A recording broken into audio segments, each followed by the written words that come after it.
All right, Rabbi, say good morning. Let us begin. I also there are copies of the new oaths of Tzidkas HaTzaddik up here by Dr. Warshawski. If anybody would like it, it's the pile of papers closest to Dr. Warshawski. Yeah, those first two are halacha. Third one more over, Said. Yeah, that one. You can even put the other two under the table, actually. All right, so we'll say, so with that, let us be in a beautiful, beautiful new os. Today, os nun zayin, we're skipping nun vav for now. Meretz Hashem, we'll make our way back to everything one day. One day, Meretz Hashem. So we'll say, take a look. Let's start in the Bi'uri HaChasidus, os nun zayin. So the Rebbe writes as follows. He says, Hayisurim hanitzrachim la'adam, einam rak b'ma she'ira imo b'po. Suppose he speaks of the concept of Yisurin. The concept of Yisur literally means suffering. I both say now the role of suffering in Yiddishkeit plays an incredibly pivotal role. Sometimes Yisurin are understood as onesh, as punishment, and sometimes Yisurin are just the way in which we are able to achieve some level of absolution or atonement. Again, every neshama, every individual needs some type of cleansing. Sometimes the cleansing is, again, because of averos we've committed. Sometimes the cleansing is a result, ultimately, again, of not living up to potential, not actualizing opportunities. But that's the role of Yisurim. Again, we'll get into this a little bit more.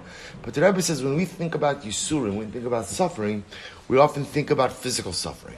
That's how we normally understand it. But look what he writes. There's another form of Yisurim as well. Elegam b'chomine hatzar va'agmas nefesh sheyesh la'adam b'libo al haveros sha'asa. So the Rebbe writes something so profound, that sometimes the most profound form of Yisurim, the most profound form of suffering, is not physical suffering, but rather, again, it's the suffering that comes in the form of the agmas nefesh. How do you translate agmas nefesh?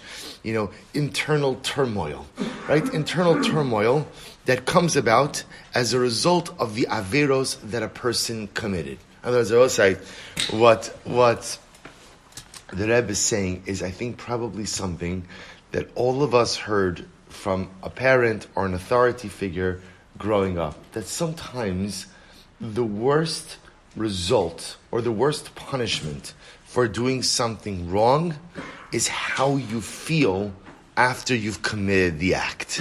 And I will say, we all know this from our adult lives. I committed an avera, and why do I commit an avera? Because again, the Gemara says, "Ein adam chotei v'lo lo." A person doesn't sin unless, of course, he thinks that there's something in it for him. Ein adam chotei, a person doesn't sin. V'lo, that's lamed aleph. Lo, lamed vav.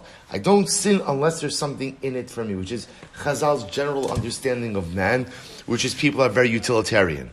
People do things if they're going to benefit from it in some way. If there's no benefit for me, generally I'm not going to do it. And then what happens? I sin, because again, I think I'm going to get something out of it, and then I go ahead and I sin, and maybe I even get out of it what I thought I was going to get out of it. But then afterwards, I realize how I feel. And the Rebbe says that agmas nefesh, that inner turmoil, that feeling of profound sadness, the Rebbe says, is one of the greatest forms of Yisurin. That in and of itself is a form of suffering in this world. Turn the page, Kof Lamed Ches, Nechshavim Heim Mamish, Kilu Yisur. So listen to these words. Ki'ilu saval es Yisurei Gehenim, hanitzrachim lo kedei lehizdachech ulehisnakos al osavera, shemescharit al shasa, v'shav b'tshuva shlema. We'll say, this is an overwhelming statement. The Rebbe says, the feeling of agmas nefesh, the feeling ultimately, again, of embarrassment. We're going to see, he's going to call it bushan just a little bit. But the feeling of embarrassment and the agmas nefesh, the inner turmoil that I feel in the aftermath of having made a bad life decision, having committed an avera, the Rebbe says, that feeling, that's Gehenna. That's Gehenna. That is Gehenna in this world. I will say, the truth is, we don't know the Rebbe. We don't need the Rebbe to tell us this, because I think many of us absolutely relate to this. the feeling of having made a bad decision and knowing that you made a bad decision and knowing that you could have prevented this bad decision. I'll say, how many is my simachol yom? I do something and then afterwards I'm like, I can't believe I did that. I can't believe I did it. So sometimes in life you make bad decisions and you're upset and you're angry, but then you realize, you know what? You made the best decision you could at the time you had to decide. And then there are other bad decisions where I knew it was a bad decision, but for whatever the reason, I chose anyway. And I will say this links back ultimately to Os Nun Hey. How did I choose badly?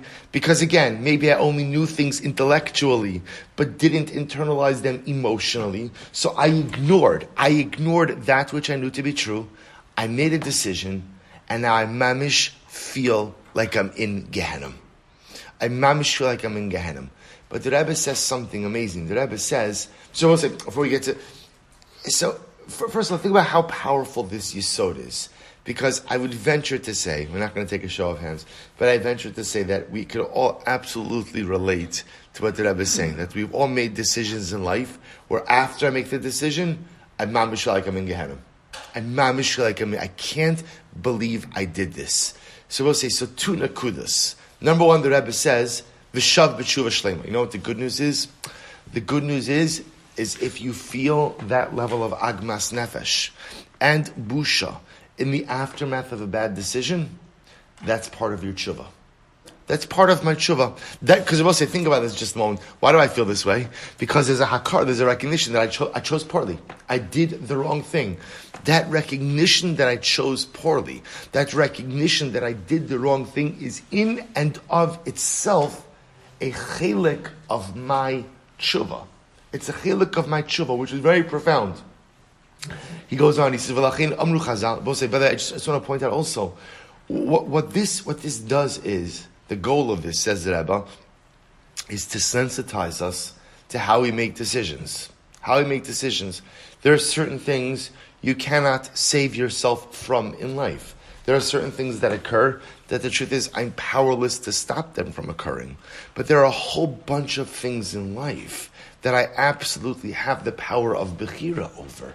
That I have the ability to say, you know what, I don't want to live in Gehenna. I don't want to live in Gehenna. I don't want to go ahead and be subject to those feelings of agmas nefesh. So if I know that a particular decision is going to place me in Gehenna, is going to give me that agmas nefesh, why do it?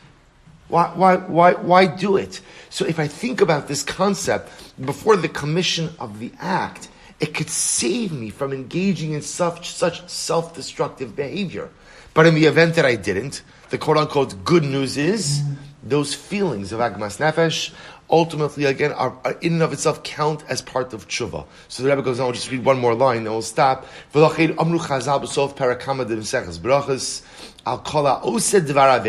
to this. So this is just another formulation of the Rebbe's previous concept. The Gemara says, person committed an avera, this is very profound. If I commit an avera, and then I'm embarrassed as a result of the avera I committed, ultimately, again, I am forgiven for it. Now I will say, now why is it that busha, why is it that embarrassment serves ultimately, again, to atone for the sin? Right? Why does that work? So I commit an avera, that I am embarrassed that I did it. Such an individual is totally and wholly forgiven. What's the pshat? So the Rebbe says, "Vatam lekach ki kvar saval onesh gehenom be'etzem habusha sheyesh lo machmas asiyas avera."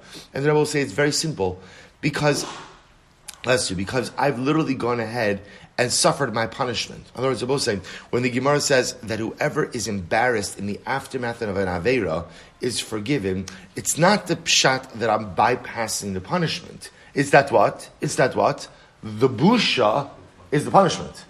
The busha that I feel. I will say now again, the incredible sad irony is, I commit the act and I impose the punishment upon myself. It's amazing. This is not a lightning bolt coming down from Shamayim, right? This is not like a reversal of my life fortunes because I've done something wrong. This is just the emotional result of realizing that I made a poor decision. I just made a poor decision. That busha, which is on one hand incredibly powerful, because of course the problem is if I don't feel busha in the aftermath of sin, that means unfortunately that there is a terrible state of disrepair. But Lamaisa says the Rebbe, the feeling of that busha is in and of itself the Gehenna that I experience in the aftermath of sin. And because that busha is the equivalent of Gehenna, therefore it almost has like a cleansing, cathartic effect of tshuva. But I will say, so we'll stop over here for today, but I understand that the takeaway of this, I will say, is so profound. I could avoid this. Ask anyone who wants to sign up for Gehenna, right? Hands up, who wants to sign up for. So right, we speak about Gehenna, and there's only one goal when it comes to Gehenna, and it is avoid it, stay out of it, right? That's it. Avoid it. So we'll say, if now I understand that in the aftermath of sin, I really create for myself Gehenna in this world, then hopefully the goal of what that accomplishes is a greater sensitivity in decision making. And a recognition that I don't want the agmas nefesh, I don't want the busha, I don't want the Gehenna. As much as the agmas nefesh, busha, and Gehenna are mechaper in the aftermath of sin, I would so much rather save myself from that self-inflicted pain in Olam Hazeh. All right, so we'll stop over here for today. We'll pick up in Mir Hashem with the continuation of this concept tomorrow. Shkoyach.